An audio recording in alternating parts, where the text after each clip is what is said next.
ଦେଖନ୍ତୁ सर्वप्रथम तो धन्यवाद देवी मु ओडिशार 4.5 कोटी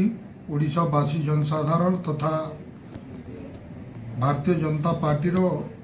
डबल इंजिन सरकार को भल पाइकर भोट देइदिबा समस्त जनता जनार्दन को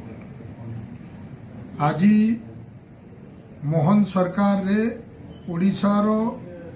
लोकंक सरकार रे आपण समस्ते जानिछंती जो भली सरकार पदक्षेप नहीं जो भली सरकार कर आकलन चली जो भली एक्टिविटीज चली जो भली लोक उपकृत होगाकू जाउचंती नो कांग्रेस नो बीजेडी आउ कौनसी दल एठी गजा हेबेनी तांकर गुटे मनरे अच्छी विगत 77 वर्ष रे एमती कौनसी प्रकार कार्य हेई पारलानी अन्य सरकार माने थिले आउ भारतीय जनता पार्टी रो सरकार केमती एभली माने पदक्षेप नौची एभली लोकंकु भयावह डर हेची समस्ते चाहूचंती निज व्यक्तिगत फायदा पाई व्यक्तिगत इम्प्रूव कौन जदि एमाने एभली विभिन्न प्रकार मिथ्या अभियोग विभिन्न प्रकार नाटकबाजी न करिवे टीवी मीडिया रे केमती आसीबे एई सबू बहानाबाजी चली केवल मीडिया सामना को आसीबाकू लोकंकु निज चेहरा देखेबाकू लोकंकु दह दह मिछ कथा कहबाकू एमानकू तो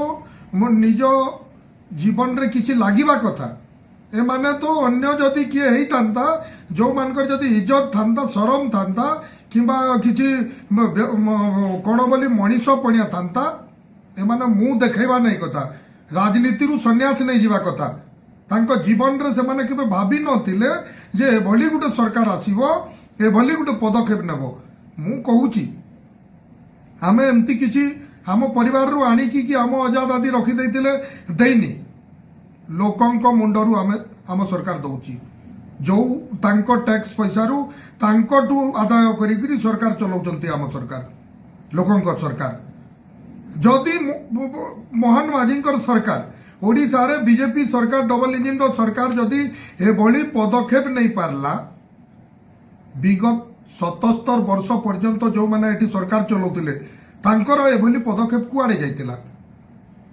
एई सबू किछि हेबो नै माने आजिरू आपण लिखिकी रखंतु भारतीय जनता पार्टी रो 81 विधायक अछंती दरकार पड़िले 101 हेबे किंतु एभली नुह जे 80 को जीवे यही सबू जानी शुणी कि निज निज परिचय देवा पाए निज को टीवी मीडिया सामने आसवा पाए निजर चर्चा करने पाए एमने राजनीति करुचंती कौनसी तांकर